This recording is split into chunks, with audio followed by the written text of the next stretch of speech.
dirección y el mantener el entrecentro para generar la transmisión con el torque, sino también generar una estanqueidad, evitando con que la masa termine yendo hacia abajo. Ese tipo de mantenimiento correctivo mejorativo es de muchísima aplicación en la industria en general. Y acá también les voy a dar otro ejemplo que es bastante típico. Los automóviles, como ustedes sabrán, el mercado argentino en general tiene una fuerte influencia europea. La gran mayoría de los automóviles que están en Argentina desde hace muchos años son de origen europeo.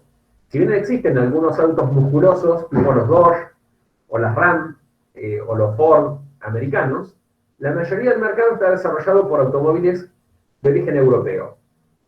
Cuando esos automóviles llegan al continente americano, llegan a Latinoamérica, necesitan tener adaptaciones. ¿Por qué creen que son esas adaptaciones necesarias?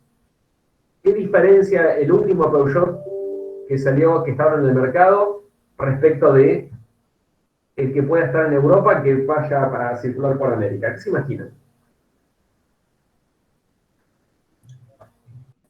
Diferencia el entorno que lo rodea.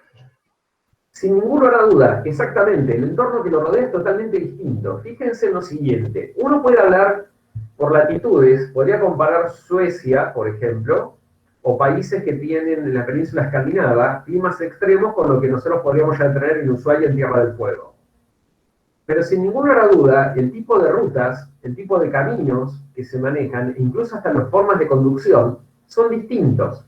Las distancias en Europa son mucho más cortas que las distancias en Argentina.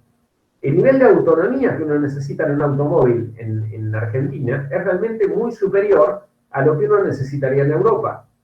Imagínense cuántas veces uno tendría que repostar combustible para poder recorrer una distancia lógica, como puede ser, no sé, Buenos Aires-Córdoba.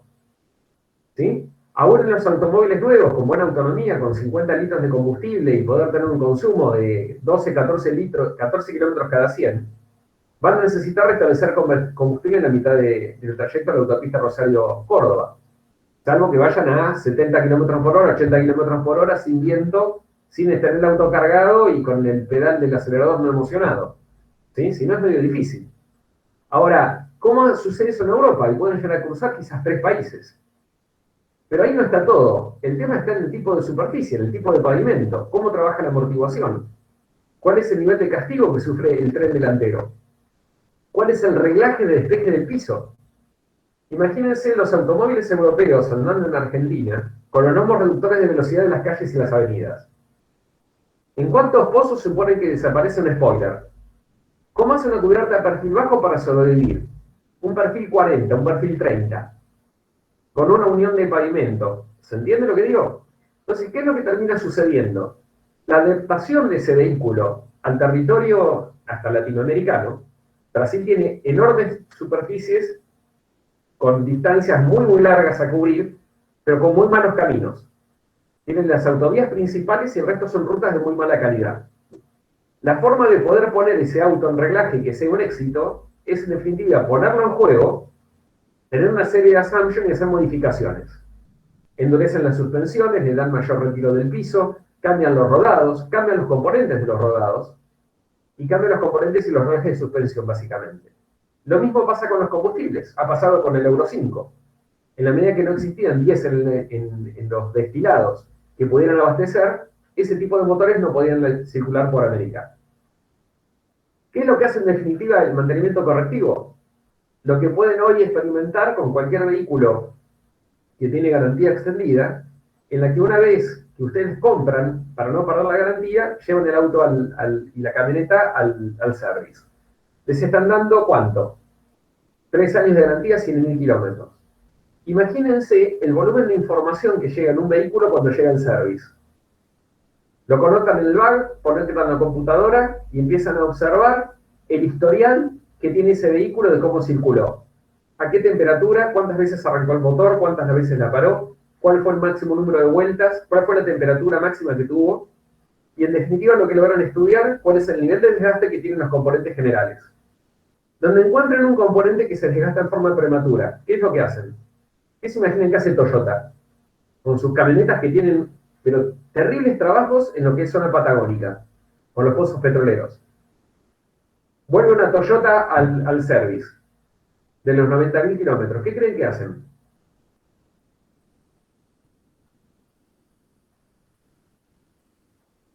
Si ustedes son Toyota Argentina, ¿qué se les ocurre que pueden hacer? Un estudio para definir cuál es el problema y modificarlo.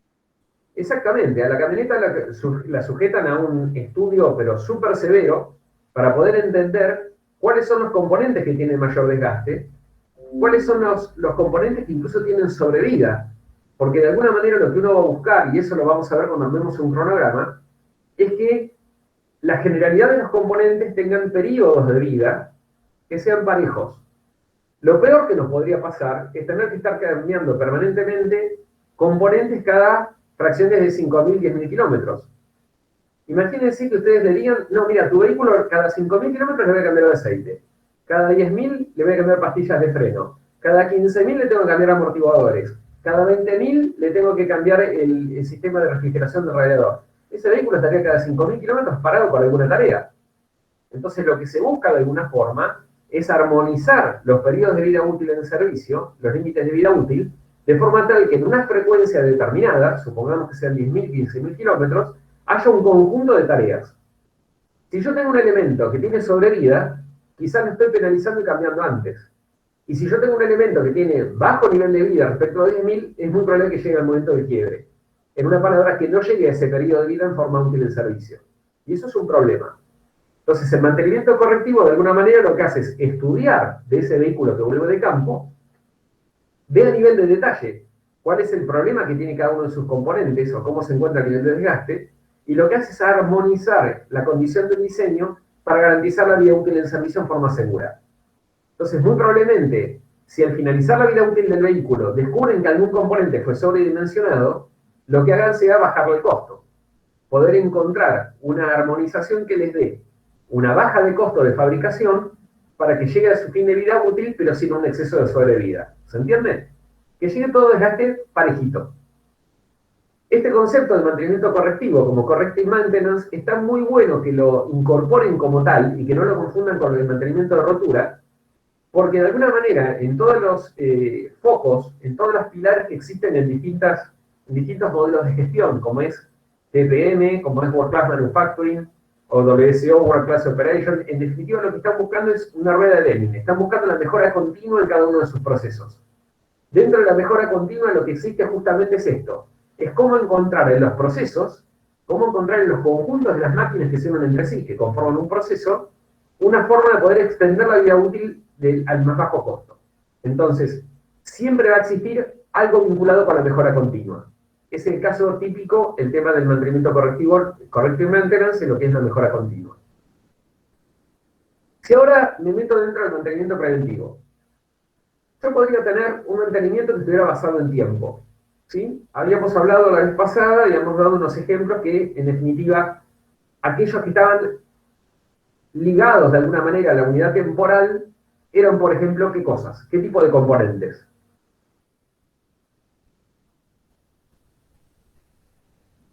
Habíamos hablado de parámetros. Si yo tomo un indicador, de alguna manera, para decir, bueno, cada X cantidad de kilómetros, como estábamos hablando recién, tengo que ir a realizar un service. Si tengo un motor estacionario, hablábamos de horas. ¿Sí? Si tengo una máquina de mecanizado o una máquina de estampado o un equipo que hace trabajos por piezas, podría contar número de esas piezas. Ahora, si estuviera hablando de algún componente que estuviera afectado por el tiempo, muy seguramente yo diría, bueno, tengo que hacer una verificación de las cargas de un edificio para poder garantizar tener estanqueidad, no tener problemas de goteras. Supongamos, antes de la temporada de lluvias, voy a verificar cuál es el estado de las cargas de... ¿Se entienden las cargas, no? Donde se encuentra la montante, los encuentros de las chapas de los techos, o las losas. ¿Sí? Todo aquello que esté sujeto, de alguna manera, a condiciones climáticas, variaciones de temperatura, lluvias, cargas de viento, abrasión mecánica y demás, pueden tener un parámetro que esté asociado con el tiempo. ¿Cada cuánto voy a pintar un edificio?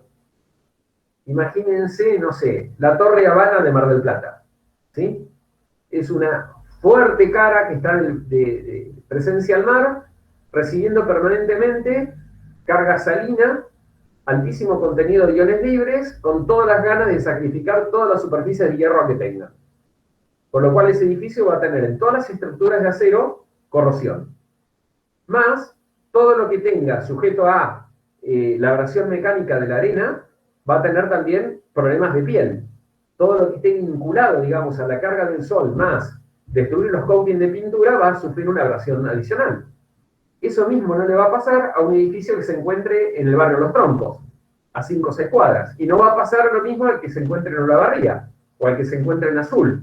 O sea, claramente las condiciones climáticas van a cambiar en condiciones de presión, temperatura, humedad, contenido salino y humedad relativa ambiente, las condiciones de sacrificio de ese edificio. Entonces, si pienso en una condición basada en el tiempo, yo podría decir, bueno, cada X cantidad de horas, cada X cantidad de intervalos, puedo ir a limpiar, reemplazar piezas en forma periódica y, en definitiva, evitar de esa forma roturas. ¿Sí? ¿Se les ocurre algún ejemplo para dar qué cosa cambiarían ustedes en forma periódica? ¿Algún ejemplo que esté vinculado a máquinas o equipos que tengan en contacto?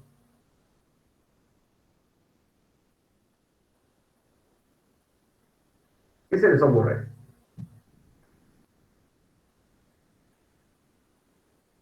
A ver, por ejemplo. Un cambio de aceite a un generador diésel, por ejemplo. Por ejemplo, podría ser tal cual. Vos decís, tenemos un equipo generador diésel, en el verano voy a tener cortes de energía, y digas, bueno, ok, quiero ir a asegurarme que el verano, cuando arranque el equipo, funcione.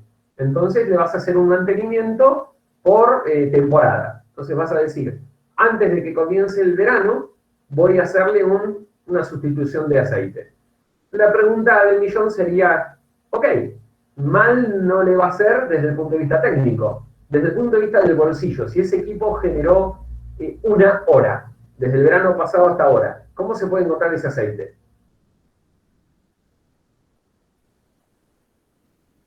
Anduvo una hora. Claro, lo que pasa es que en realidad se hace por horas, creo, ¿no? Por horas de funcionamiento, pues Claro. estacionario, digamos.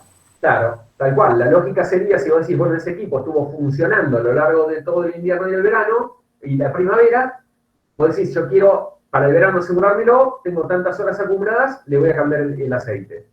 Pero si no funcionó, ¿se lo cambia igual?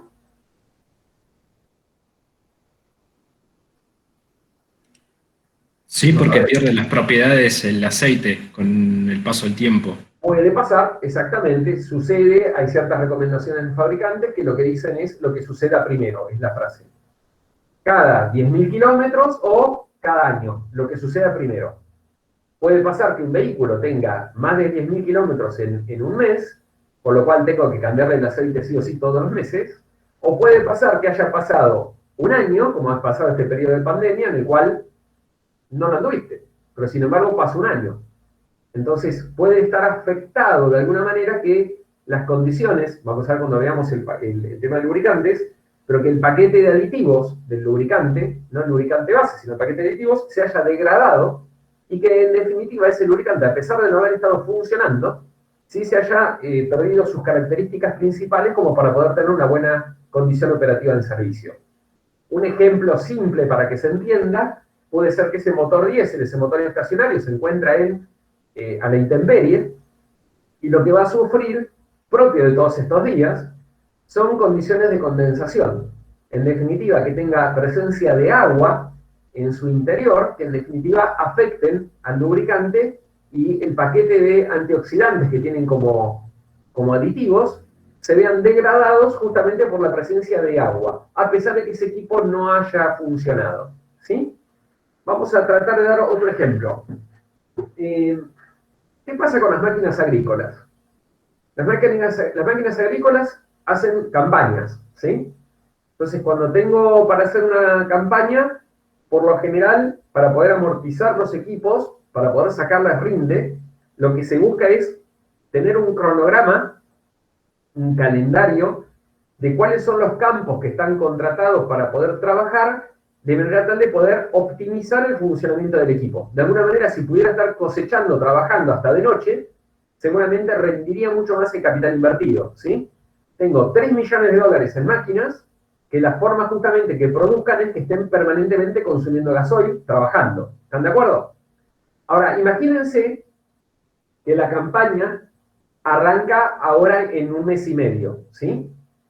Si yo quiero asegurarme poder tener una campaña de verano que sea fructífera, muy seguramente lo que voy a necesitar es que los equipos, desde el primer día de trabajo que tenga en fines de octubre hasta marzo, funcionen sin ningún tipo de rotura o avería. Sumado con que esas máquinas no las voy a poder estar reparando en un taller oficial, sino que voy a estar en la mitad de un campo en provincia de Santa Fe, en Buenos Aires o en Córdoba. Para que eso suceda, yo le voy a hacer un mantenimiento basado en tiempo que va a estar vinculado con ¿qué? La pretemporada, ¿sí? ¿Qué hace el futbolista cuando va a jugar un campeonato? Hace lo que le llaman la pretemporada. ¿Qué es la pretemporada? Ponerse a punto, ¿está? Vuelven a sincronizar los músculos con el entrenamiento, con los reflejos, con el manejo de equipo, con las tácticas, con la gestión del integrador, que es el coach. ¿Y qué es lo que buscan? Poder preacordar de manera tal que cuando van a salir al campeonato se encuentren justamente alineados y en condiciones óptimas. Bueno, la pretemporada es un típico mantenimiento basado en tiempo que se hacen en las máquinas agrícolas. Yo me preparo para la temporada. Entonces, de esa manera vos podrías hacer una recorrida general para poder anticiparte y no tener averías en el campo. ¿Por qué? Porque ahora volviendo al ejemplo que diste vos recién con el cambio de aceite, muy probablemente la pretemporada me va a costar una muy buena cantidad de dólares. Ahora hay una realidad. Si yo lo hago ahora, sé que trabajo en forma continua durante toda la campaña, haciendo incluso los mantenimientos preventivos en la campaña, pero que voy a tener muy seguramente un resultado efectivo en no tener roturas mientras esté trabajando. Entonces, si hoy tengo una correa que la tengo medio dudosa y digo, bueno, pero puede tirar 3 meses más, quizás lo que me convenga es cambiar la correa por el costo que tiene la correa y evitar la rotura. Porque si tengo una rotura es la máquina clavada en la mitad de una cosecha de soja. ¿Está? Entonces, después vamos a ver técnico-económicamente cómo conviene. Pero el concepto sería, basado en tiempo, podría ser un equipo estacionario, podría ser una pre-campaña de máquinas agrícolas. Sea un mantenimiento basado en condición. ¿Qué se imagina que puede significar esas palabras? ¿Qué se imaginan por condición?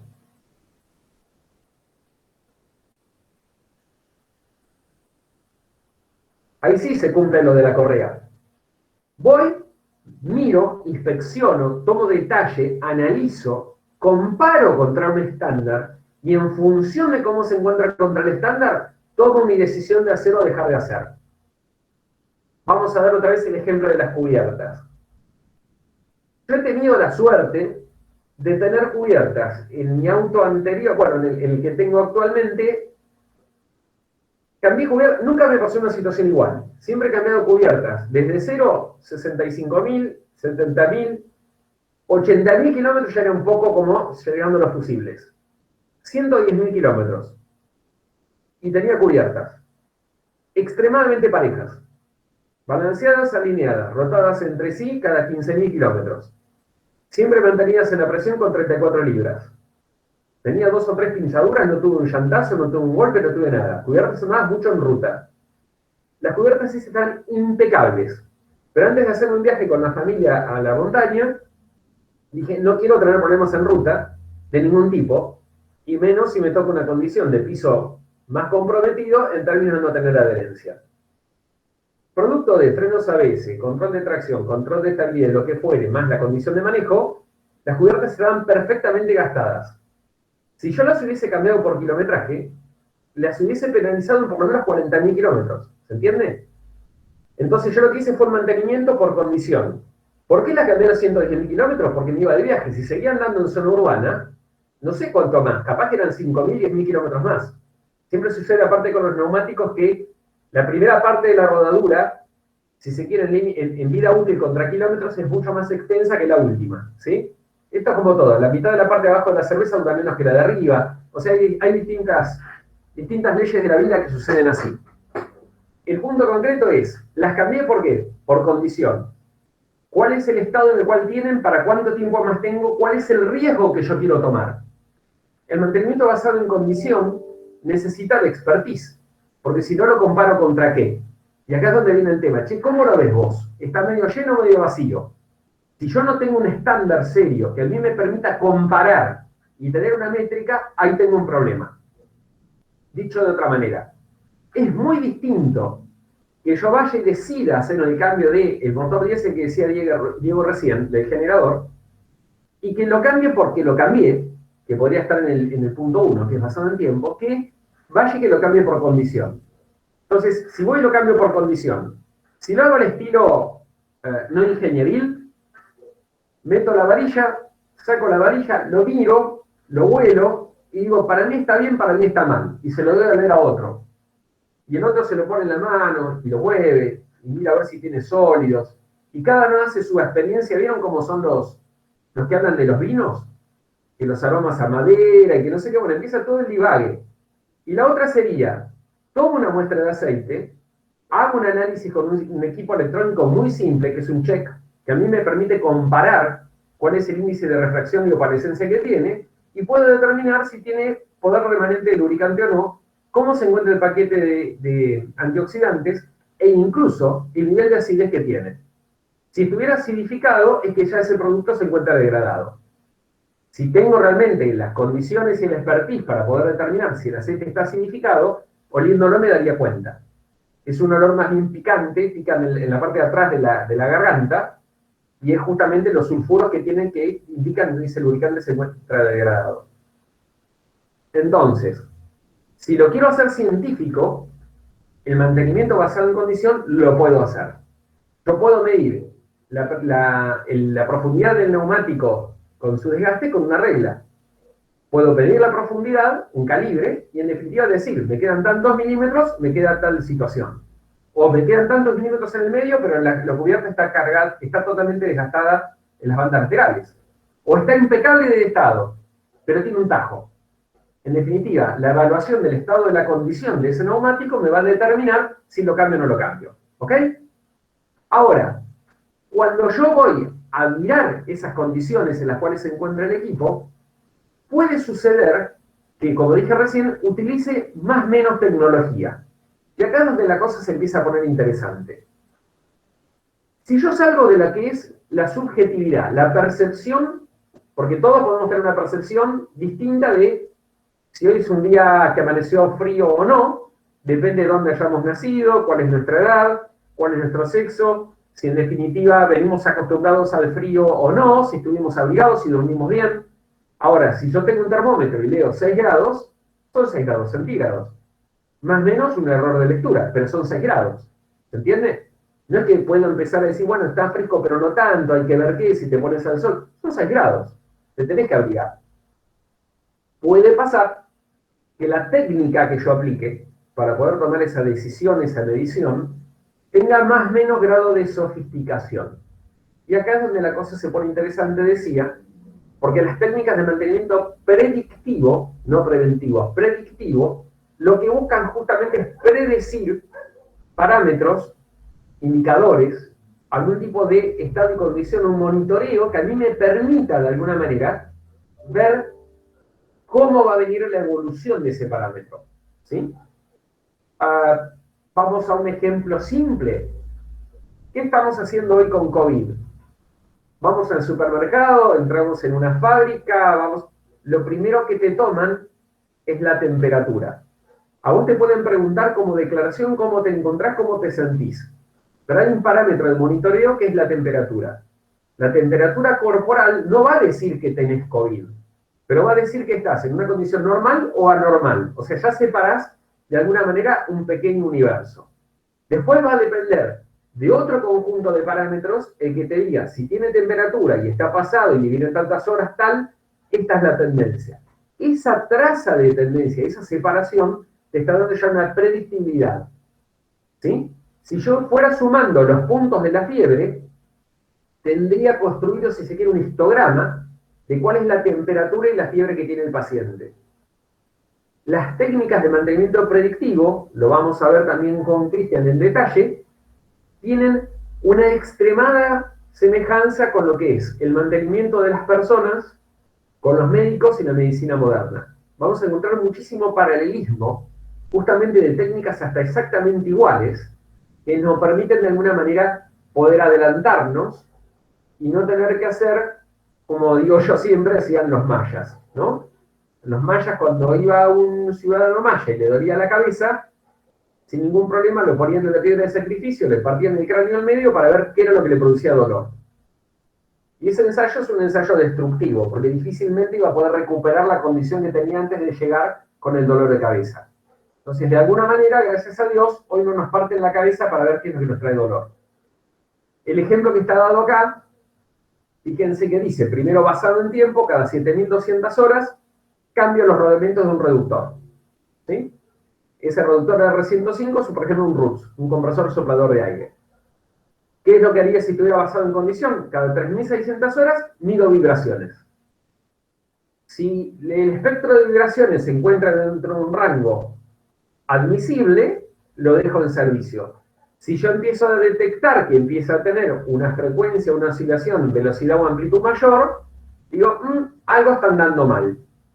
Si cuando voy a verlo cada los 3.600 la máquina está saltando, moviéndose de un lugar para otro, evidentemente alguna cosa está mal. Entonces sería bueno que le cambie los rodamientos. ¿Ok? ¿Hasta acá vamos bien?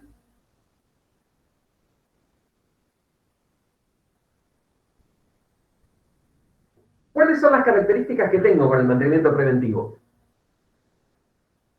Primero y principal, piensen con que para poder hacer un mantenimiento preventivo tengo que tener la máquina detenida.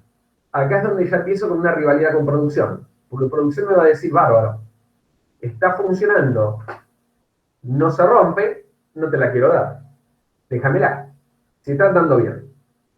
¿Sí? Las máquinas agrícolas, si estás cosechando, ¿por qué tengo que ir a cambiarle el aceite? Déjame, si mira, va a llover pasado mañana, déjame aprovechar estas últimas horas. En definitiva, empieza la famosa rivalidad que se habló siempre de producción y mantenimiento respecto de si está andando bien no la toques, que es una teoría, y por el otro lado es, para garantizarte que funcione bien, déjame que haga las tareas que tengo que hacer. Entonces, el primero de los puntos es, tengo que negociar cuál es el momento en el cual voy a hacer la tarea de mantenimiento. Fíjense que abajo dice, por lo que se aprovechan las horas ociosas de la planta. Si yo les pregunto, en el mundo anterior a COVID, ¿cuándo se limpiaban los edificios de Puerto Madero? ¿Cuándo creen? A la noche. Cuando la gente se iba a las 20 horas, 21 horas, entraba todo el cuerpo de limpieza del edificio, sanitizaban todo, limpiaban los baños, las oficinas, correo, papeles, iluminación. Todo el mantenimiento de los edificios inteligentes se realiza justamente en horarios contra el horario de producción. Eso cuando el edificio lo permite. Cuando tengo un edificio que está ocupado en horario diurno, si se quiere, de 8 o 9 de la mañana a 8 o 9 de la noche. ¿Qué se les ocurre a ustedes en un aeropuerto, por ejemplo? ¿Cuándo mantienen la pista? Ahora es fácil porque está casi todo, está todo parado.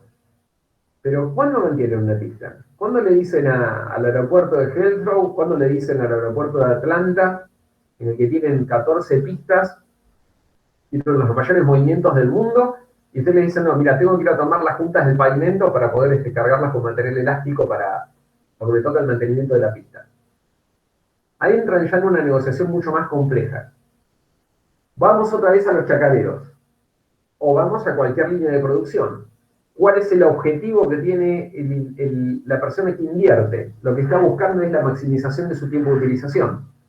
Invierte en una máquina, pone 100 millones de dólares, lo que quiere es que esos 100 millones de dólares estén produciendo capital, estén produciendo plata. Con lo cual, cada tiempo que esa máquina se encuentra parada y no produce plata, estás con los ojitos de todos los inversores mirándote.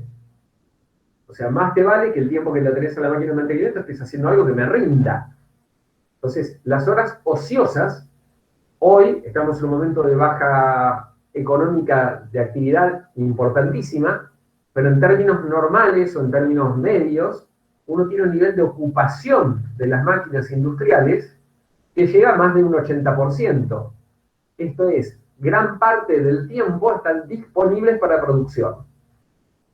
La negociación que tiene que hacer mantenimiento junto con el planner de producción es justamente que el planner, que es la figura que hace la planificación de mantenimiento, junto con el planificador de supply chain, que compromete la producción de esas líneas del edificio de la máquina del chacarero, armonicen cuál es el momento en el cual van a parar.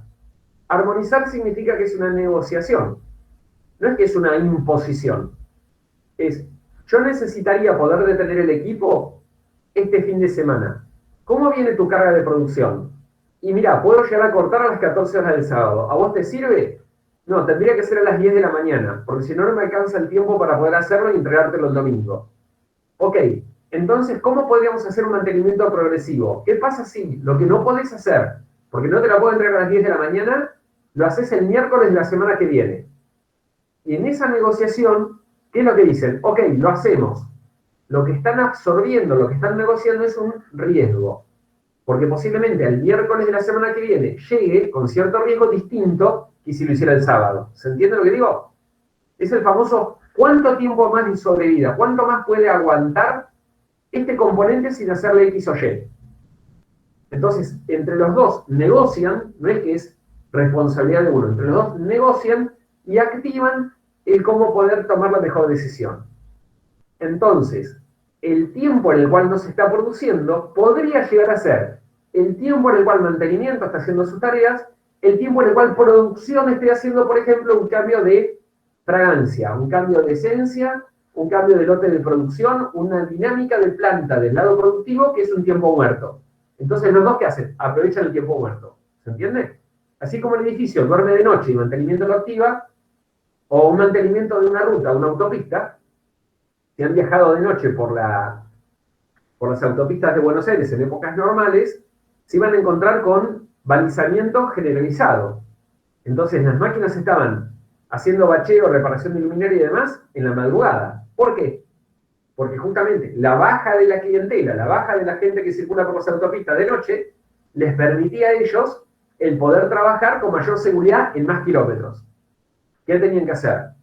Tener camionetas con balizamiento especial, poner los mojones, anunciarlo en cada uno de los puestos de peaje. Seguramente la gente que está trabajando noche cobra más caro, porque es un trabajo en contrahorario, pero en definitiva el rinde de tener que hacerlo desfasado en horario les daba la posibilidad de no tener los atascamientos de tránsito en el día. ¿Ok? Entonces, el mantenimiento de oportunidad, negociando entre planificación de producción y planificación de mantenimiento, les da justamente el punto óptimo de cuándo tener que hacerlo. Lo que dice abajo dice programa previamente elaborado. Acá hay una cosa que es clara. Si yo tengo un mantenimiento preventivo, no tengo un mantenimiento que está basado en la improvisación. ¿Me entiende? Lo tengo de alguna manera reglado. Tengo un conjunto de estándares y de actividades en que los tengo identificados, los tengo claramente capacitados a las personas que tienen que ir a hacer esa actividad, saber qué es lo que tienen que desarmar. Y no es que van a llegar al lugar y decir, bueno, che, a ver cómo empezamos. Y no sé, acercar la caja de herramientas. Eso no es mantenimiento preventivo. ¿Sí? Mantenimiento preventivo van a haber estándares que les vamos a mostrar que hacen a que esta tarea se realiza con este tipo de componentes. Y estas son las tareas previas que hay que hacer. Y para poder hacer las tareas previas necesito determinado tipo de estado y condición general, como por ejemplo la limpieza. Vamos un pasito para atrás. Si yo llevo el auto al mecánico, ¿cómo creen que lo llevo? Yo Osvaldo digo, ¿cómo creen que llevo yo el auto al mecánico? ¿Bajo qué condición?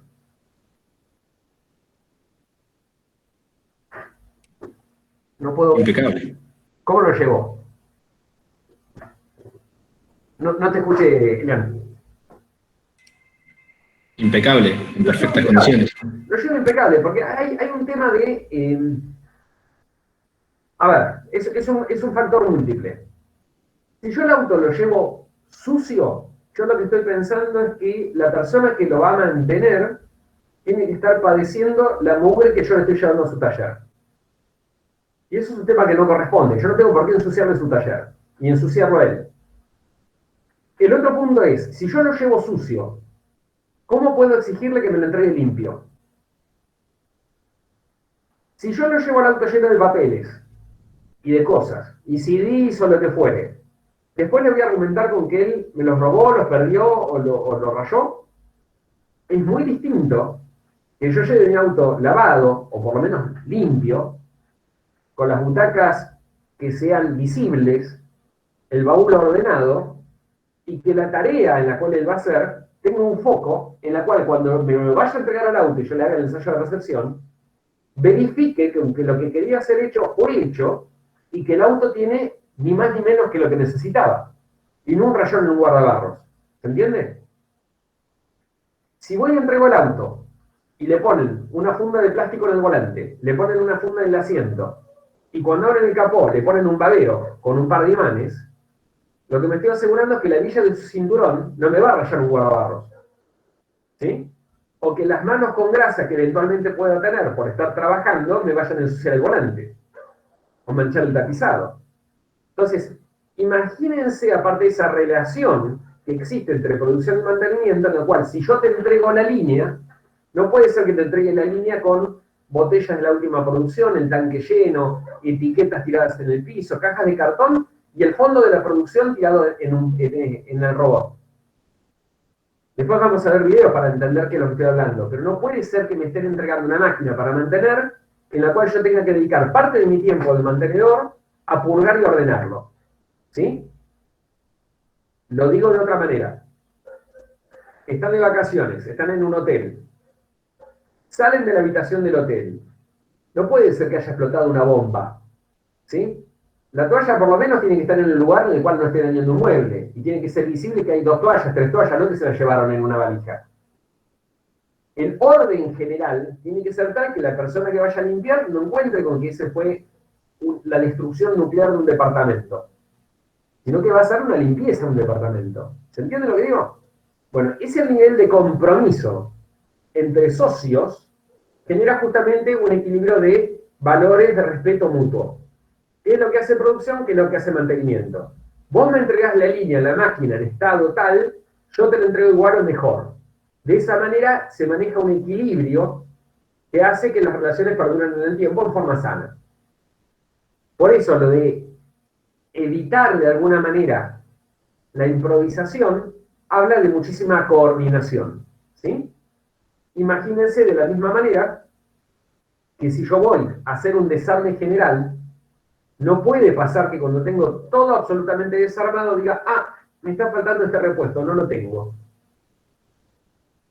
Y eso no es posible. Puede suceder que la tarea planificada involucre cambiar 10 componentes y que cuando desarme me encuentre que en el 1/10 está destruido. Eso puede suceder, porque es parte también propio del trabajo. Pero lo que no puede pasar es que vaya a ser un cambio de un determinado tipo de componente que ya esté planificado y que no tenga yo el instrumento al lado. ¿Ustedes se ocurren una operación del corazón en la que no tengan el estén a mano? Le decís al paciente, pará, esperate un cachito que ya va a llegar, tiene que estar con mucho tránsito en la General Paz. No puede ser. Un ejemplo más. Usando frecuentemente el auto, no podía parar el coche yo más de un día para hacer un cambio de correa de distribución, engranajes, bomba de agua. Con lo cual, lo que coordiné con el service fue, yo lo puedo cambiar el día que vos me digas, yo puedo manejar el kilometraje, usando otro auto, pero necesito que el día que te lo deje, me lo entregues. Al día siguiente a la mañana, porque si no, no puedo seguir trabajando. Porque en ese momento no existía el teletrabajo, todas estas cosas raras que hacemos ahora. Ok, me dieron un turno, entrego el auto, me llaman a las 10 de la mañana. Osvaldo, tenemos un problema. Y dije, bueno, a ver, ¿qué es lo que pasa? No, es que dice, abrimos la caja de los repuestos que nos mandaron y nos están faltando un rodamiento tensor. Digo, bien, pero ese problema no puede suceder. No, pero tenemos la solución. Ah, bueno, ok, fenómeno. Ya lo mandamos a pedir. ¿Y cuál es la solución? Te vamos a dar un automuleto. Ah, bien, ok, ¿cuándo me lo dan? Mañana a la mañana venía a buscarlo y llevarlo hasta esta tarde. Ah, perfecto. Me dieron un automuleto para poder cubrir que el service que tenía preplanificado con anticipación no tenía rodamiento tensor, que venía en un kit, en una caja. ¿Saben cuándo me devolvieron mi auto? A los 5 días. Imagínense que no me hubiesen dado el automuleto y a los 5 días, yo estaba 5 días sin ir a trabajar. ¿Está? Ese ejemplo, acuérdenselo con memoria súper visual. Yo no puedo estar 5 días sin servicio, no puedo estar con una línea parada 5 días. Entonces, algún muleto tiene que existir. No todas las fábricas tienen la posibilidad de mover un muleto. No todos los lugares tienen la posibilidad de dar un auto de cortesía para poder cubrir un problema. ¿Se entiende? Entonces, el tema de los repuestos necesarios, la preplanificación, la precoordinación. La fecha programada, un tiempo de inicio, como hablamos recién del ejemplo de la parada del fin de semana. ¿Cuál es el foco en el cual voy a trabajar? No puede haber improvisación. Bueno, si no hago esto, voy a hacer lo otro. No. Y el tema del historial. El historial, recuérdenlo desde el lado de lo siguiente. Si yo quiero construir conocimiento, tengo que saber de dónde vengo. Si yo quiero poder entender una tendencia, tengo que poder construir una curva del tiempo. Tengo que poder juntar información que me permita construir algo. Ahora se estaba discutiendo en la provincia de Buenos Aires si la inclusión de la curva COVID, los 3.500 muertos corresponden o no. Cuando ustedes empiezan a dudar de cómo está armada una base de datos, se quedan sin datos. ¿Sí? Si de alguna manera golpean el instrumento para ver si la aguja se mueve, es que no le creen al instrumento. Entonces, si la forma en la cual están colectando la información, o la forma en la cual están procesando la información, no goza de salud, es difícil que ustedes empiecen a construir conocimiento. El historial de los equipos, como en cualquier otro historial, el historial, vuelvo al ejemplo humano. ¿Se acuerdan que habíamos hablado de la curva bañera y teníamos una parte que teníamos alta probabilidad de falla técnica? Que era lo que le llamamos en el comienzo de la curva bañera, mortalidad infantil, ¿ok? Y habíamos hablado de la curva de mortalidad infantil, que era cuando el organismo se pone en funcionamiento de la vida, tiene que empezar a funcionar todo. Controla la temperatura, el sistema cardiorrespiratorio, ¿sí? Los movimientos articulares, ok. Esa parte que está ahí, ya arranca en la construcción de la historia del ser humano. Entonces empieza a tener un histograma que arranca con neonatología. ¿Qué es lo que sucede después, a lo largo, diría yo, de los... Sí, con mayor frecuencia de los próximos 3 años? Lo que tengo que ir siguiendo es poner la curva de evolución de esa personita, ¿no? ¿Cómo está aumentando de peso? Porque al mes bajan de peso. ¿Cómo está teniendo, en definitiva, el desarrollo de sus músculos, de su corazón, de los pulmones, de los reflejos? Hoy se puede saber si un bebé tiene problemas auditivos o no. No necesito que empiece a responder a los estímulos externos como era antes, ya en avanzado año y pico. No habla y no se tarda más en hablar, no, tiene un problema de hipoacusia. Se puede saber cuál es el estado que tiene de vista y no se le está pidiendo que lea la cartilla de las letras.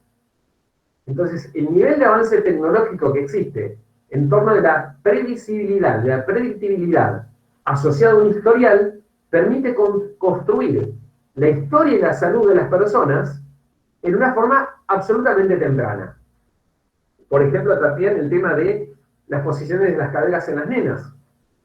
Hoy se arregla con 3 pañales puestos a lo largo de 4 meses. Y eso soluciona un problema de postura y de columna. O sea, existe una medicina preventiva basada en historial, basada en herramientas, basada incluso en comparaciones en un benchmark, que permite identificar en forma temprana enfermedades que antes sucedían en la vida más adulta. Los problemas de nutrición se detectan de forma temprana.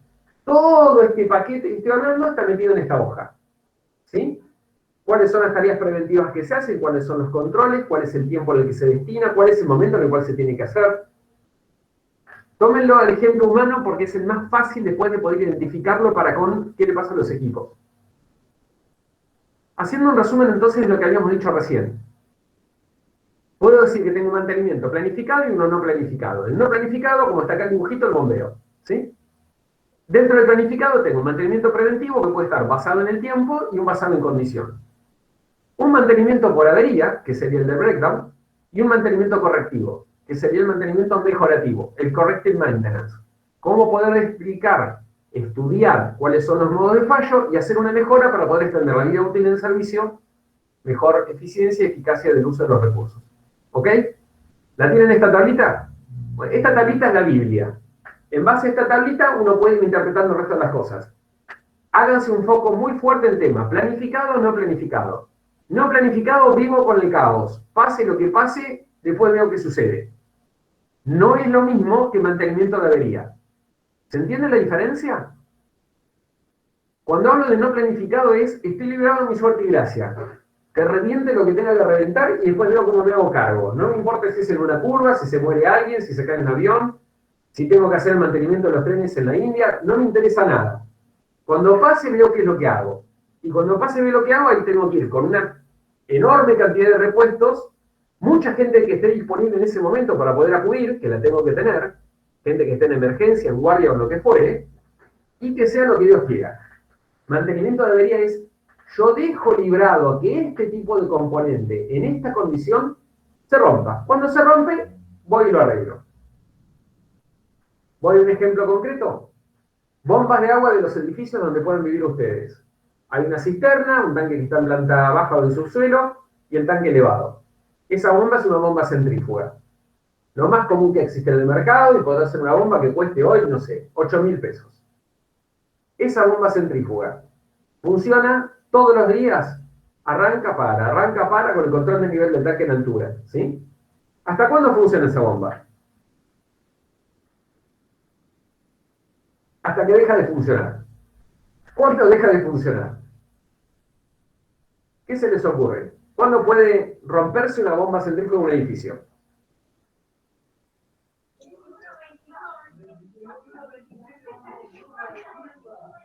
En el arranque.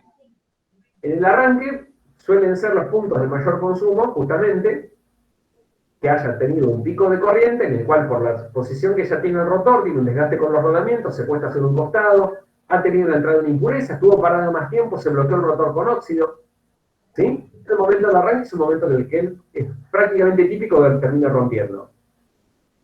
¿Y el arranque cuándo se da? ¿Cómo? El arranque, ¿cuándo se da? ¿Cuánto se daría? No lo sabés, depende del consumo que tengas. Sí, básicamente cuando el tanque está vacío. Claro, es imprevisible. Y ahí es donde se rompe. Y te quedó el tanque de arriba vacío. ¿Y ahí qué hacemos?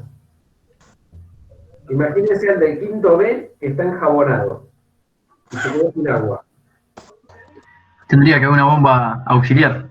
Ah, Por ahí un está. bypass. Impecable, sí señor, una bomba auxiliar.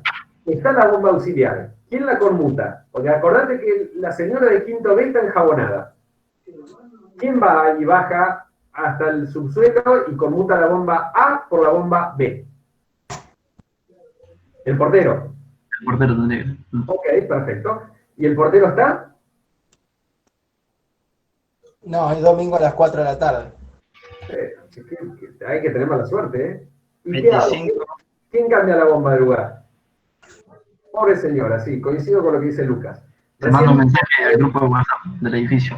Recién me demoré en arrancar la clase con ustedes porque llamó mi mamá. Mi mamá tiene 89 años, vive en La Plata y me dice, me quedé sin luz. Y vive en un 9º piso. Entonces le dije, mamá, quédate tranquila porque ya va a venir. No hay tormenta, es buen clima, no pasa nada. Después me llamó y me dijo, quédate tranquilo, ya volvió. Mientras tanto veía en el chat que había lluvias de cosas que le decían al administrador. ¿Qué pasó en el edificio? Solo Dios sabe. Ahora, los problemas pasan como lo acaba de decir recién Cristian. 4 de la tarde de un domingo. ¿De qué domingo? Del de ayer, que llovía, que era insoportable. ¿Quién iba a conmutar la bomba? Nadie. Vamos a la bomba. ¿Quién fue el que contó que había una bomba más? ¿Quién fue el de ustedes? Que no le alcancé a leer el nombre.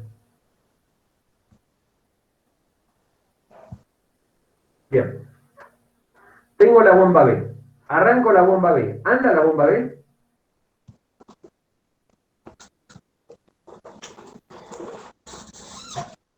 Porque ¿saben qué le puede pasar a la bomba B? El problema es que si no se usa esa bomba, no anda, no arranca. Como dice Octavio, dice si debiera, está bien, debiera andar. De la misma manera que la bomba A debiera haber estado andando. Ya empiezo en un tema de rezar el gauchito Gil y que me ayuden todos a que la bomba conmutada funcione. ¿Sí? Esto lo vamos a estudiar después en detalle. Lo que quiero decir es, yo puedo mantener por avería la bomba, pero debería tener una bomba de backup o una conmutación automática. Si la bomba A deja de funcionar, de alguna manera que la bomba B se ponga en forma automática.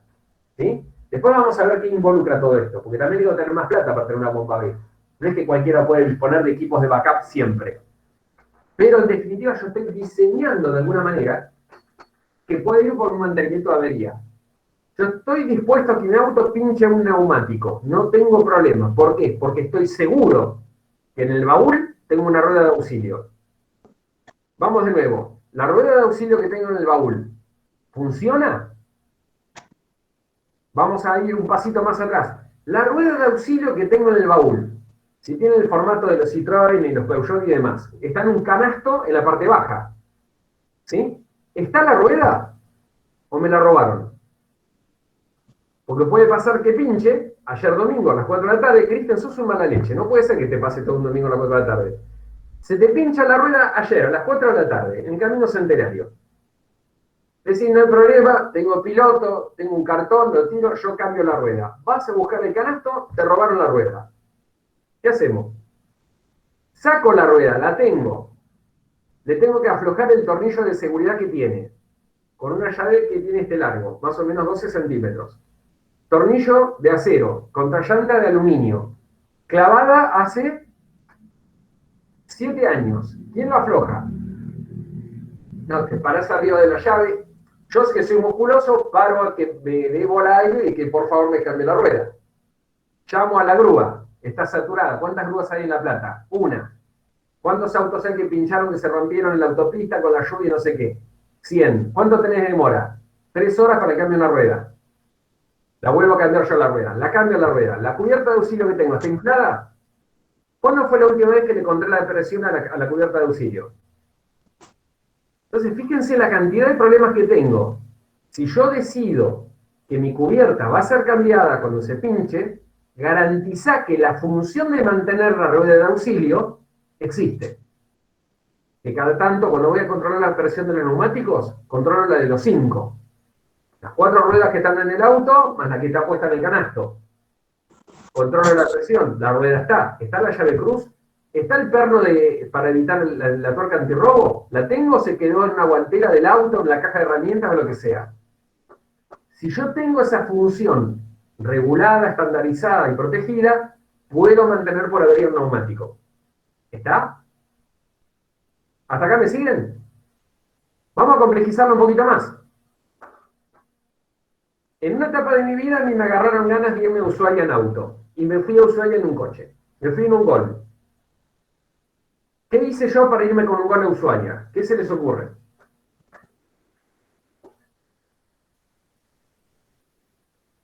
Saqué vacaciones largas, siguiente escuela. ¿Qué más hice? Te cambiaste la cubierta. Sí, señor. Me puse 4 neumáticos nuevos. Nuevos. ¿Qué más hice?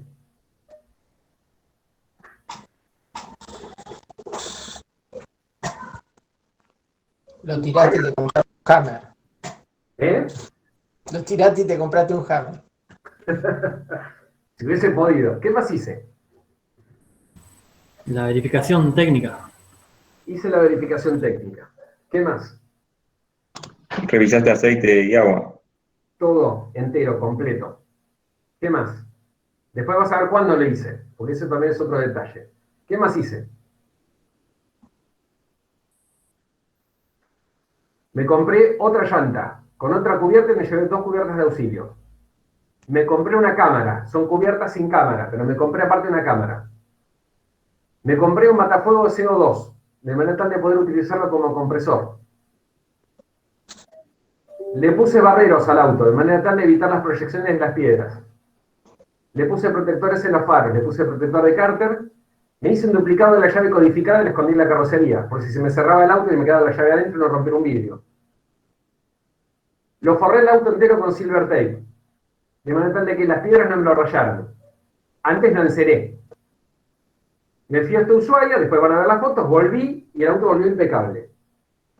Llegando al Calafate, en un lugar que se llama Tres Cruces, con una piedra que tenía una forma triangular, rompí una cubierta que tenía 5.000 kilómetros en el costado, en el talón, y la parché en un pueblito que se llama Tres Lagos. Un domingo a las 3 de la tarde, 4 de la tarde.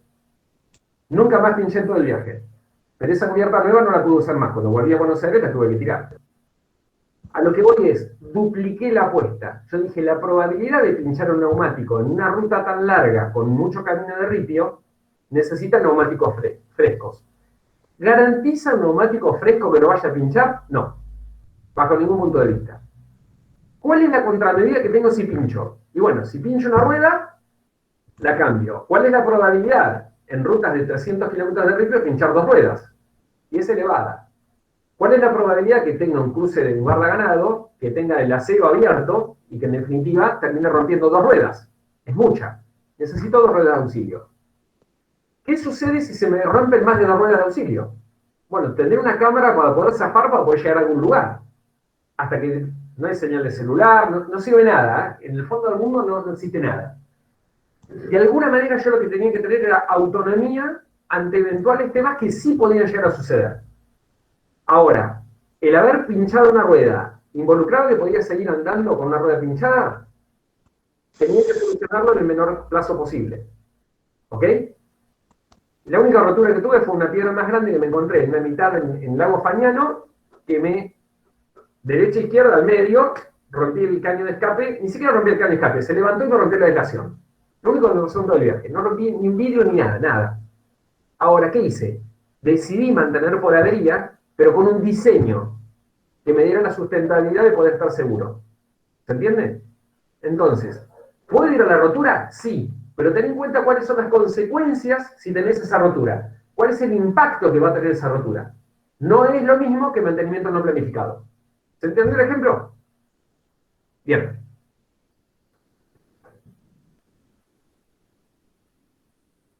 Vamos a mirar esta curvita varias veces, con lo cual está bueno que tengamos una idea, ¿no? Acá tengo la probabilidad técnica de fallas, tengo el tiempo, acá abajo como para machete, para acordarnos, tengo la curva bañera, y yo puedo tener la probabilidad de distribución de falla, ¿sí? Está por esta curva gaussiana que se da siempre, en la que tengo la vida promedio del componente, que es lo que está anotado como verde.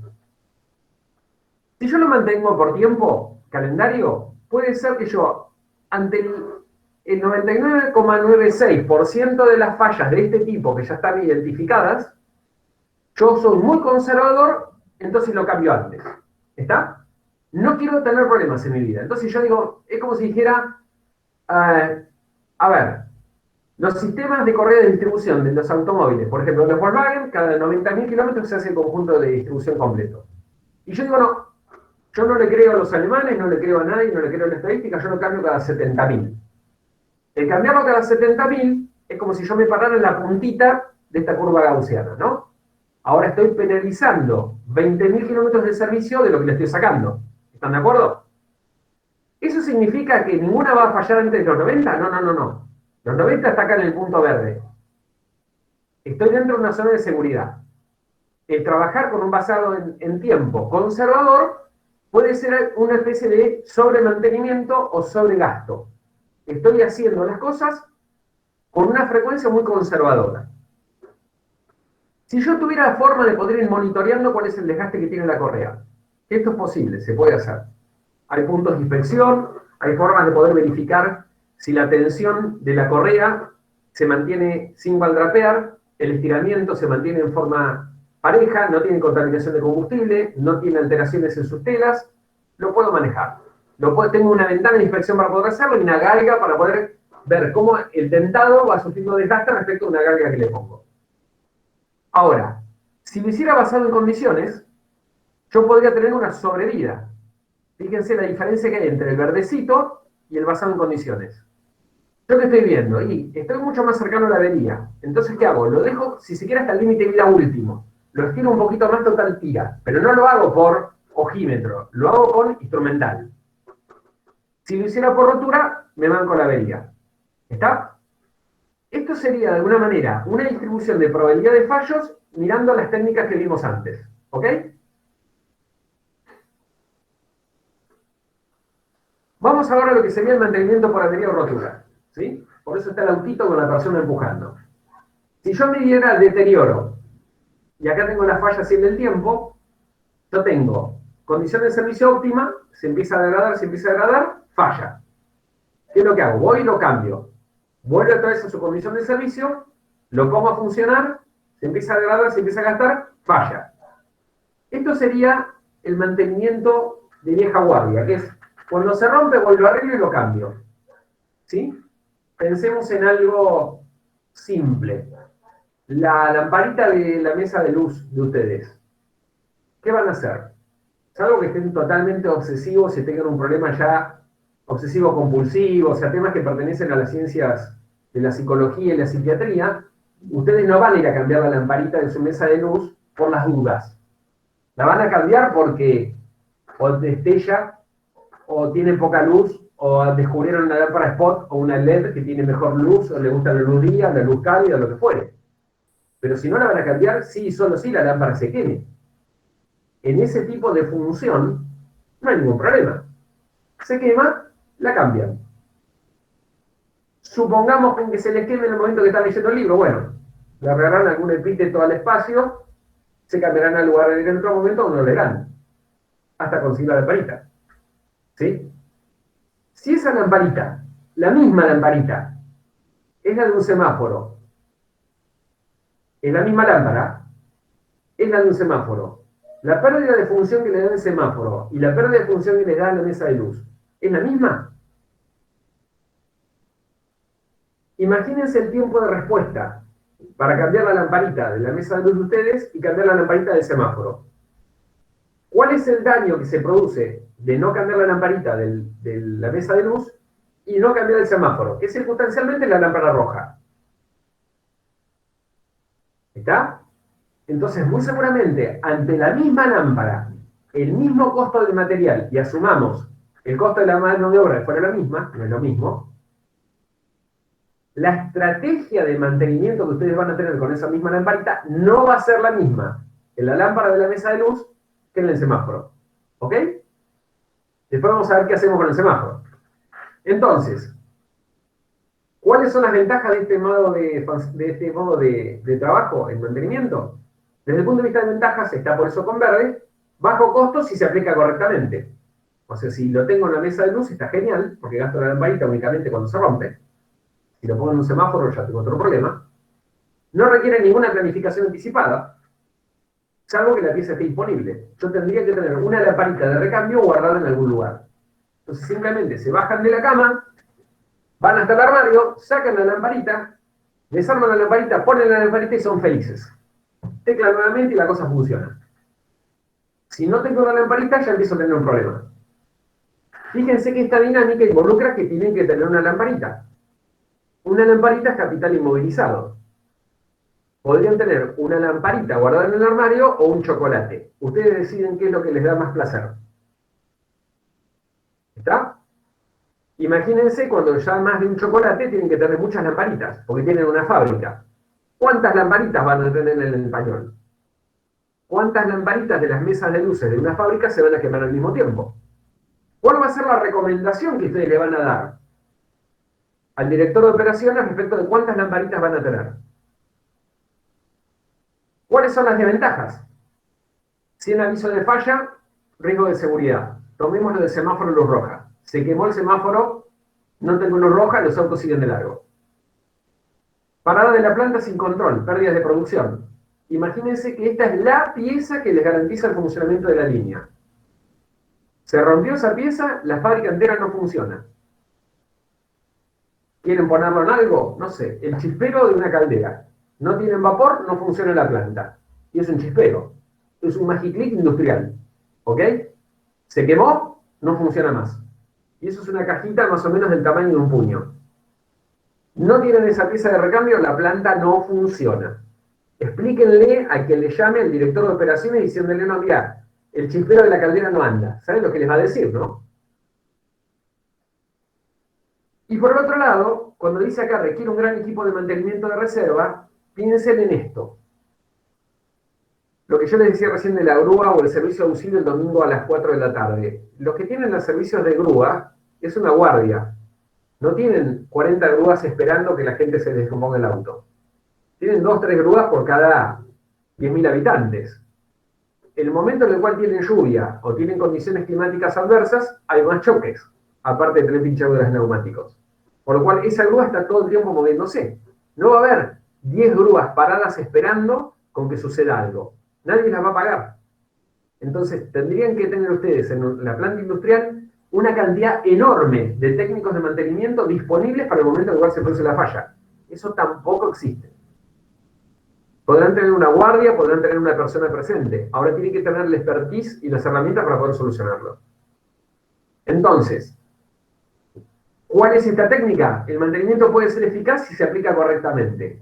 La lamparita del semáforo, la de la mesa de luz. Nuevamente volvemos, ¿se acuerdan que habíamos hablado del PQCDS? ¿Cómo impacta en la productividad, en la calidad? ¿Qué pasa con los costes de producción? ¿Cuál es el tema del delivery? ¿Y cómo funciona el tema del entorno de seguridad? Fíjense que está puesto acá en rojo, para destacarlo, la estrategia de mantenimiento para permitir estos puntos del equipo es permitir que fallen. Estoy de acuerdo con que si fallan, no tengo un daño que sea mayor. No estoy hablando de la luz del semáforo. ¿Está? Bien. Si hago un mantenimiento basado en tiempo, acá hay una curva que se va a hacer súper famosa. Esta curva, así como la curva bañera, esta curva se llama PF, que es la que toma justamente lo que es el periodo hasta el fallo. Acá nuevamente tengo el deterioro y acá tengo el tiempo. Esta curva, gracias a la estadística, el estudio, el benchmark, el avance de la tecnología mundial, el conocimiento de sistemas estadísticos, la adquisición de datos en línea, ni hablar de lo que es la industria 4.0, nos permite tener un marco de predecibilidad, esta es la parte feliz, de cómo puede fallar cada tipo de componente. Existe más información disponible que la que había antes, ¿sí? Hay mucha más comunicación interempresas, hay mucho más flujo de información que nos permite construir cómo fallan los componentes. De alguna manera, yo este tiempo que está acá ya tengo un cierto estándar, con lo cual de alguna manera podría definir cuál es el tiempo T que a mí me permitiría llegar hasta la mejor vida útil, llevar la cubierta hasta el mejor uso, llevar ese mecanismo hasta el mejor tiempo de vida útil antes de cambiarlo. Ventajas, fallas reducidas, tengo la mano de obra usada de manera rentable, porque estoy preplanificando cuándo voy a hacer la tarea, tengo un mantenimiento planeado, con anticipación, entonces puedo prever la mano de obra, el tiempo y todo. Esto es típico como cuando ustedes programan vacaciones, un tema es salir de vacaciones ya, y tenés que irte con lo opuesto, con lo que tenés, con la plata que tenés por medio, con el tiempo que tenés por medio, y la otra es decir, bueno, mira, tengo 2 meses, voy a planificarme las vacaciones. Los costos los manejás mejor, sabés cómo seleccionar mejor pasajes, sabés justamente cuál es el lugar que está mejor para ir, tenés información de por medio. Esto es lo mismo. Si yo puedo prever, de alguna manera logro contener costos y tiempos.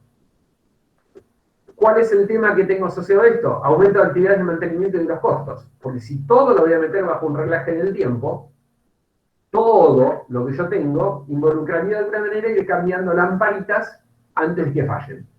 Cuando ustedes ya convierten esto en un hotel y piensan en la cantidad de mesas luz que hay, pregúntense, aunque sea un hotel 5 estrellas, si están dispuestos a que falle una lamparita de una mesa de luz y lo llamen al conserje y le digan, mirá, todo muy lindo, pero en la habitación no me andan la lamparita.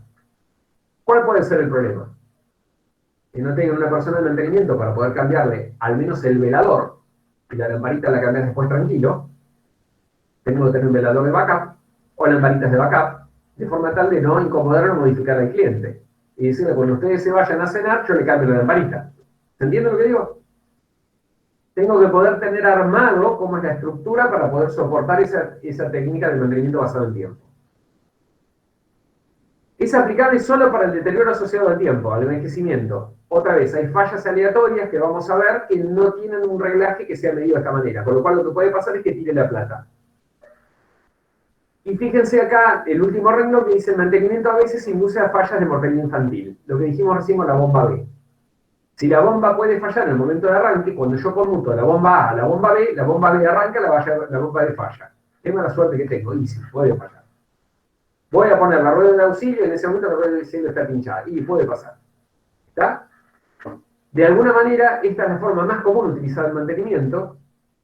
Si se aplica de una forma racional y hay información, es la más eficaz, no cabe duda. Ahora, acá hay un tema que está puesto en rojo y que también, grábenselo y a medida que vayamos avanzando lo vamos a poder focalizar mejor. Dice, esta estrategia queda comprometida gravemente porque la mayoría de los modos de fallo industriales tienen naturaleza aleatoria. y por lo tanto las tareas de mantenimiento basadas en el tiempo tendrán un efecto limitado en mejorar el desempeño del equipo. Lo digo de otra manera, así como en esta parte de acá dije, hay mucha información disponible que me permitiría decir cuál es el tiempo óptimo de cambio, también contrario, existe en el mundo industrial, y lo vamos a ver, que esta curva que está acá no siempre se corresponde con los modos de fallo. Con lo cual, si yo quiero mantener todo basado en tiempo, puede pasar que me desfocalice, que termine invirtiendo mucho en gente, que termine invirtiendo mucho en repuestos y que aún así tenga plantas con fallos. ¿Ok? Por último, viene la perla del mantenimiento, que sería el basado en condiciones. Y acá viene otra vez la curvita PF. Cuando se fijan en la curvita PF va a haber un primer punto que dice condición de funcionamiento 100% satisfactoria, ¿no? La vida va feliz. Acá hay un rombito que dice principio de falla de un equipo, punto potencial de falla que puede descubrirse, y acá ya viene el momento de la falla funcional. Si yo tuviera forma de poder ir leyendo estos puntos negritos que van apareciendo, yo podría acercarme tanto al abismo como quisiera, sin llegar a caerme. Esto es posible. ¿En qué se les ocurre que sucede? ¿Se les ocurre algún equipo, algo, algún ejemplo en el cual esto pueda ser posible?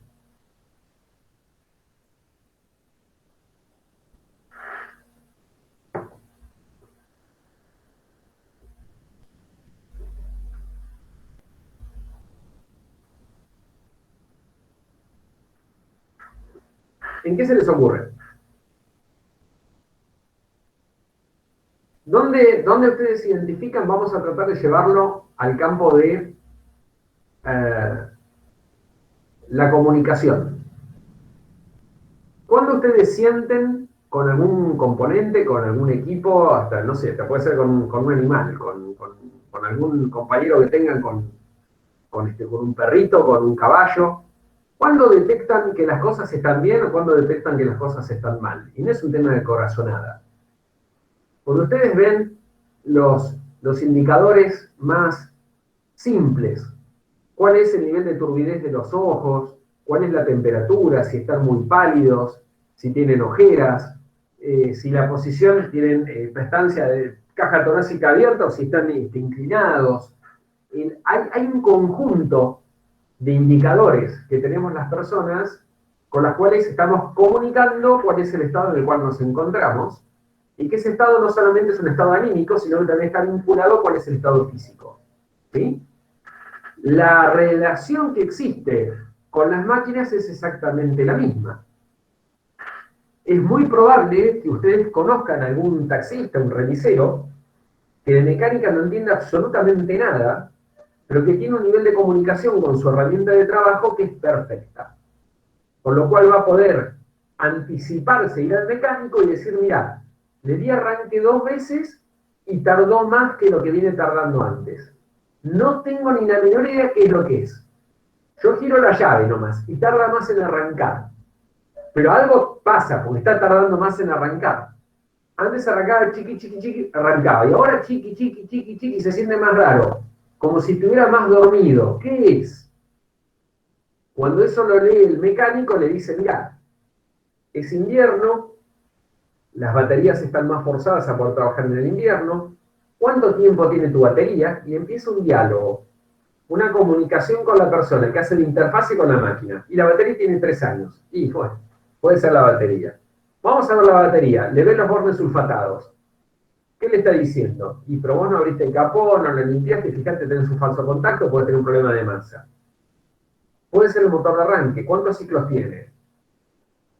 Puede ser que el motor esté más pesadito ya, que no tenga tanta compresión y tarde más. Pueden ser muchos factores. Pero el primer diálogo que tiene la máquina con su sintomatología es su jinete. ¿Quién? El operario. El operario va a lograr decir información muy valiosa del equipo que el mecánico, cuando lo va a ver al equipo, lo ve muerto. Fíjense este tema de nuevo. Si la máquina falla, la máquina se detiene, deja de producir, levantan la mano y llaman al mecánico, el electromecánico, el electricista. Cuando llega el mecánico, el electricista, cuando llega el operador de mantenimiento a la máquina está detenida. La sintomatología que le produjo el deceso, la máquina no se la dice. La máquina lo que le dice es que no está andando. Y el mecánico, el eléctrico, lo que va a tener que empezar es a indagar, a empezar a sacar información de la máquina e información del maquinista. ¿Cómo fue que se detuvo? ¿Cuándo se trabó? ¿Cambió la velocidad? ¿Hiciste una carga de producto distinto? ¿Hace cuánto estás escuchando? ¿El ruido que hacía era normal? ¿Este raspón que está acá, no te estaba produciendo algún chillido? ¿No había una frecuencia, alguna armónica? Le decís al operario de producción, quizás armónica, y te dice, ¿qué me está hablando el instrumento? No. Ok, un richillido, que es distinto que lo que hacía habitualmente. Ah, ¿vos sabés que sí? ¿Y cuándo lo pensé? Es la semana pasada. ¿Qué es lo que le estaba diciendo la semana pasada? El primer cuadradito, el primer que está acá, le estaba diciendo, esta máquina estaba haciendo un ruidito, que no era normal.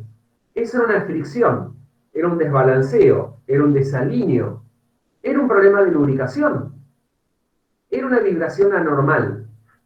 Esa parametrización de las condiciones anómalas del desvío le está anticipando al maquinista que algo de su equipo está funcionando distinto. Si logramos hacer una excelente traducción entre lo que le sucede a la máquina, lo que ve su operador y lo que tiene el mantenedor, voy a poder reconstruir de alguna manera la escena del crimen, pero lamentablemente ya el mantenedor llegó cuando la máquina está rota. Estos conceptos los vamos a aplicar después, cuando veamos mantenimiento autónomo, entendiendo cuál es la importancia que tiene el operario en la vida útil segura del equipo, a partir de conocer sintomatología y lograr la interpretación de la misma. ¿Ok? Entonces, para poder entender esto que está acá, curva PF, ¿cuál es la probabilidad de falla, el punto de detección P respecto de la falla? La anticipación que a mí me permite detectar cuando algo empieza a andar mal. Acá abajo hay un ejemplo que dice de alguna manera el refuerzo de esto que comenté recién, que es, no necesariamente tengo que tener un holter, no necesariamente tengo que estar haciendo una ergometría para detectar si una función cardiológica o una cardiopatía funciona mal. Existen indicadores simples que a mí me permiten de alguna manera poder hacer las lecturas de las interpretaciones y los problemas. Acá dice los golpeadores de la rueda de los camiones. Tienen que haber visto un camionero que se baja con un lindo garrote y le pega a los neumáticos. ¿Para qué le pega? ¿Qué es lo que busca? ¿Qué creen?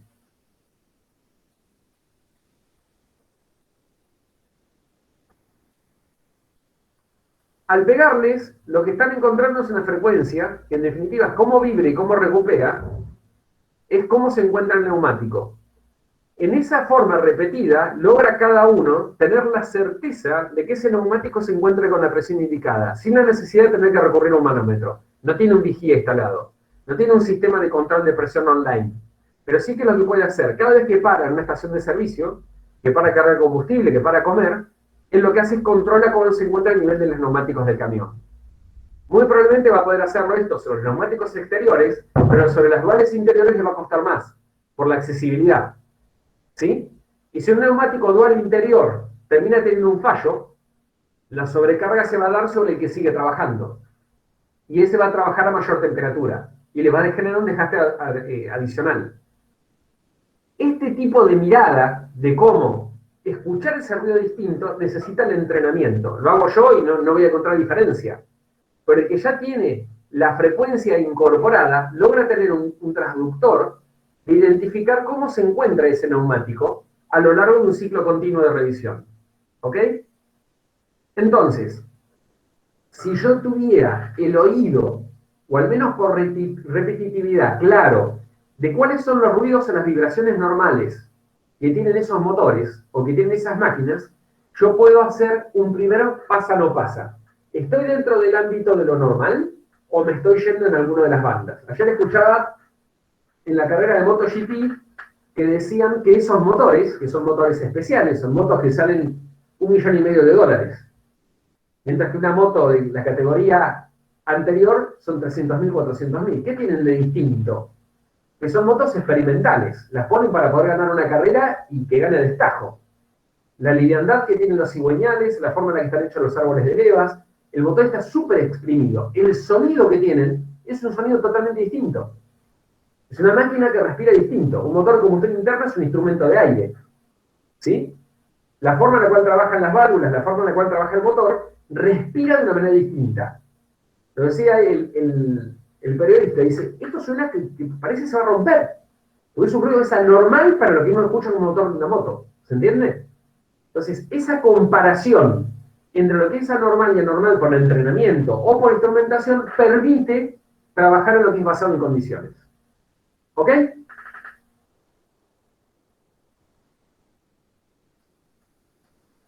Claramente, las ventajas que tiene esto es que me lleva hasta el límite de vida último perfecto, con lo cual maximiza la disponibilidad del equipo, no lo saco de producción.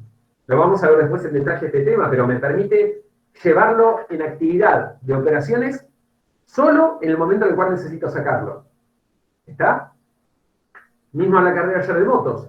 ¿Cuándo es que vos vas a hacer un abastecimiento o una entrada en boxes? Solamente cuando te rinda. No la vas a sacar de la carrera para entrar en boxes porque sí. Tiene que tener una lógica técnico-económica. Me permite parar antes de romper. Una rotura es un efecto dominó. No solamente rompo el componente que se rompe, sino todo lo que se encuentra en el entorno. Y la reparación puede ser muchísimo más cara, o incluso hasta imposible. Puedo estar adaptando la producción ampliando la vida útil de la unidad. Podría estar cambiando, utilizando un determinado tipo de perfil de producción que me permita llevarlo a el límite de vida último. Puedo hacer un análisis de la causa de la falla, con lo cual construyo a través de historia, construyo conocimiento. Puedo planificar el mantenimiento. Mira, dentro de 3 ciclos vamos a parar el equipo. ¿Sí? Típico de los compresores, por ejemplo, de aire de las fábricas. Tienen un seguimiento por mantenimiento predictivo, con lo cual a partir del horámetro vos podéis entender en qué momento te conviene pararlo. Taxativamente vos no vas a poder decir en una fábrica, salvo que tengas compresores de backup, el decir, voy a parar este equipo, caiga miércoles, lunes o martes o sábado, me da lo mismo. Entonces tenés que tener una cierta flexibilidad para poder llevarlo hacia el momento en el cual no vas a tener producción. Y por otro lado me permite lo que me pasó a mí con el auto, que es que exista el acopio de esas piezas de repuesto que se necesitan. Piensen en Argentina, en la importación, el dólar, la distancia que hay de por medio para poder tener un componente. Es muy distinto que yo preprograme una intervención que tenga la rotura y poder después salir a buscar las piezas de repuesto. Imaginen la distancia de Argentina en buscar un componente, cuánto tiempo tardo por más que tenga aviones funcionando. Cuánto tiempo tengo una máquina parada hasta que logran tener ese componente. Con lo cual, todo lo que pueda hacer en mantenimiento por condición y en un formato predictivo, a mí me da, sin ninguna duda, capacidad, me da vida adicional. Sí tiene algún problemita, ¿no? La escucha de vibración dice el termógrafo, el análisis de resto de aceite requiere un equipo de capacitaciones especiales. Sí, cualquiera no interpreta con una horqueta de madera si es que tiene agua en el pozo. Necesito instrumental. Y ese instrumental tiene que ser mantenido. Y también necesito gente que sepa manejar el instrumental. Tiene que haber lectura de ese tipo de interpretación de resultados en forma fiel.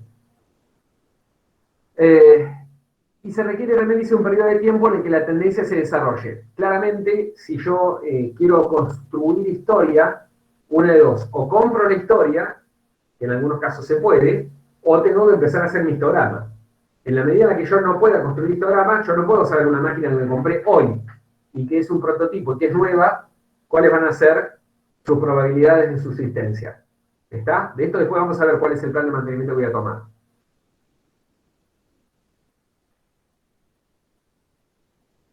Por último, lo que está como mantenimiento correctivo mejorativo, fíjense que de alguna manera está marcado con las curvas, ¿no? ¿Cómo yo puedo hacer que a partir de una modificación de mi sistema, yo logre prolongar la vida útil en servicio? ¿Sí?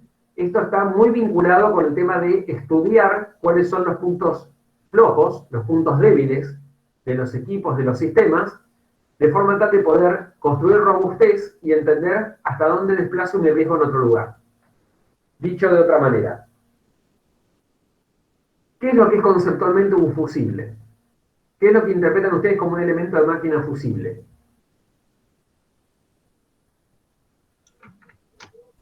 Una pieza falla. Exactamente, es una pieza que está diseñada como la pieza más débil de un conjunto. Exactamente, Jonathan. Yo uno, por ejemplo, un motor con una bomba y le pongo un acople, le pongo un manchón, ¿sí? De manera tal de que el motor transmite su potencia a partir del largo del eje con el manchón a la bomba y la bomba produce su trabajo. Si por alguna razón se produjera un bloqueo de la bomba, el motor sigue funcionando. Mi primer fusible, lógico sería de instalación, no sería el mecánico. Tendría que tener, ¿qué cosa? ¿Qué se les ocurre para proteger el motor? El acople. Un acople, pero de eso del lado mecánico. ¿Y qué otra cosa se les ocurre antes? Porque si rompe mecánicamente es que ha sido una trabada realmente muy fuerte. Un sensor de giro de la bomba Claro, y que comanda el accionamiento del motor. exactamente, tengo que tener un guardamotor, una protección para el motor, que si se me produce un pico de corriente porque te aumenta el torque, la térmica, la llave que tenga de por medio me permita la liberación de la carga. ¿Sí? Ahora puede pasar, según como sea el componente, que también no quiera con que el volante quede libre, típico de los ascensores. ¿Sí? Si yo tuviera esa situación y me libera el motor y no tuviera nada, la carga del ascensor iría para cualquier lado.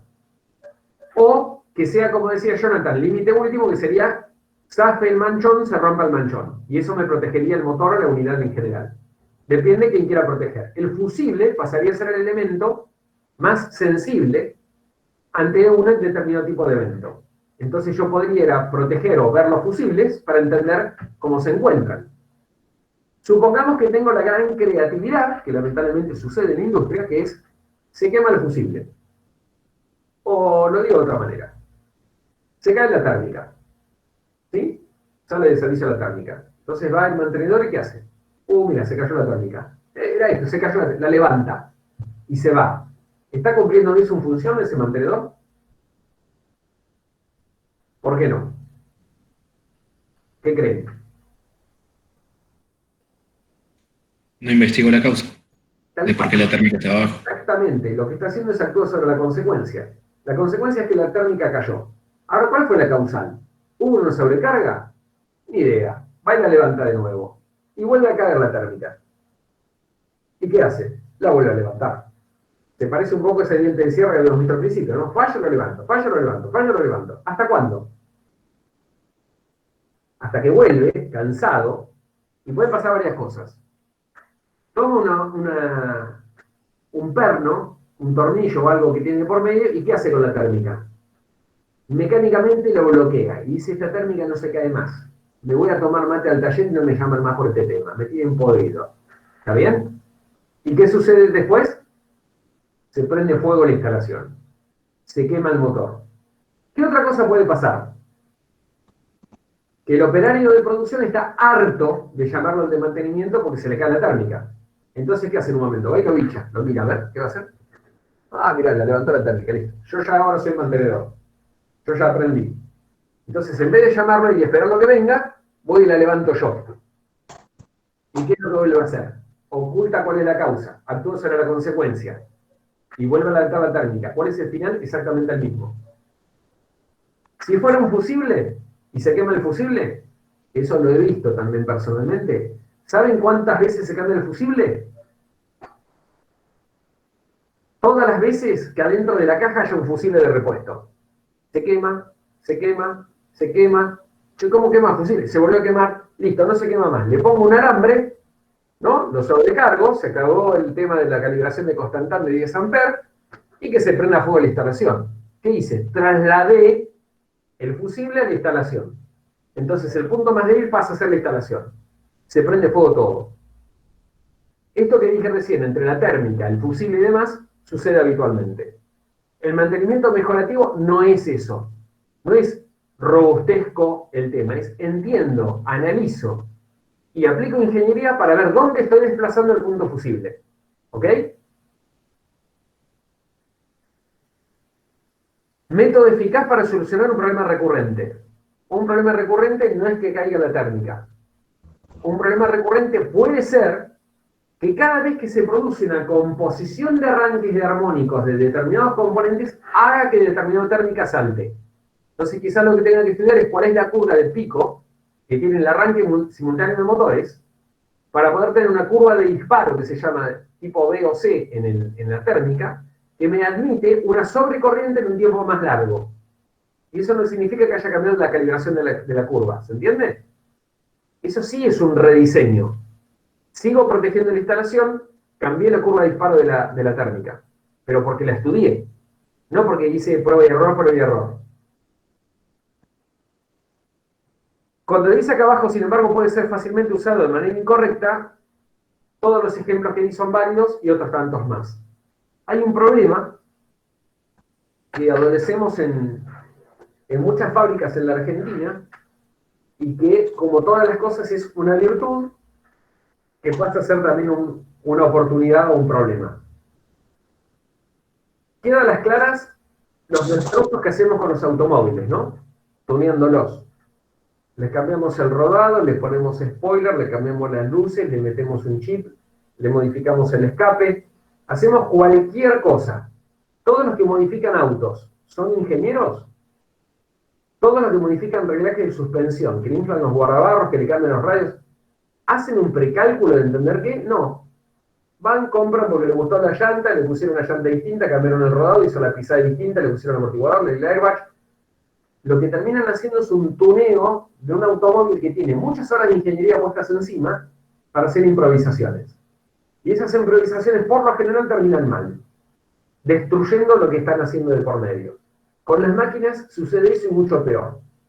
Es muy común encontrar con que las máquinas son asesinadas por mantenedores inexpertos que se creen que son los dueños del conocimiento, que no tienen el más mínimo respeto por una condición de diseño original, y dicen, yo esto lo modifiqué porque esto estaba mal hecho. Y ahí es donde empieza el fin del problema. La máquina se pierde de estándar. Y terminan generando un problema que después no nos ayuda ni el fabricante original, porque la máquina fue claramente alterada. Con lo cual, esto del mantenimiento correctivo mejorativo hay que saber administrarlo. Bien. Hemos barrido, hasta acá vamos a dejar, pero hemos barrido a nivel de detalle, si se quiere, esta tablita que está acá, con cada una de las distintas iniciativas. Si bien lo vamos a volver a ver, la recomendación es, quédense con esta síntesis, acuérdense en la medida de lo posible de los ejemplos, para poder entender en qué lugar encasillarían cada una de las prácticas que vamos a hacer, y entendamos también con que el mundo del mantenimiento industrial no está focalizado en 100% planificado, o no planificado, o algo en avería. Es un damero, es una combinación un poco de todos. Y depende de nuestra expertise, la información, el manejo de herramientas, el lugar donde lo encuentre, cuál es la accesibilidad económica que tenga, cuál es la selección de mi estrategia de mantenimiento. ¿Ok? No existe una única respuesta, acuérdense de esto. Es una combinación de distintas cosas. Pero hay que saber elegirlas y por qué. Uno tiene que tomar hipótesis. Puede pasar que falle, puede pasar. Pero es muy distinto porque lo están construyendo desde el conocimiento. ¿Ok? Bien. ¿Alguna duda, alguna información, algo que quieran saber de este tema?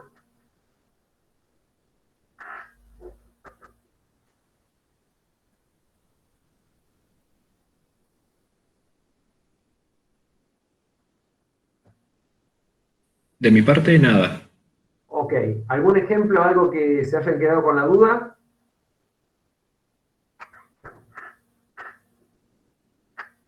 ¿Estamos ok? Bien. Lo que se les ocurra, como decimos siempre, escríbanlo y lo levantamos. Bien. Esperemos que ninguna señora del quinto B se quede enjabonada y sin agua, y que mi mamá no tenga problemas con la luz esta noche. Gracias, chicos. Gracias, hasta luego. Gracias, profe. Hasta el miércoles. Muchas gracias. Chao, gracias. Hasta el miércoles. Chao. Hasta luego. Chao, buenas noches. Hasta luego, chicos.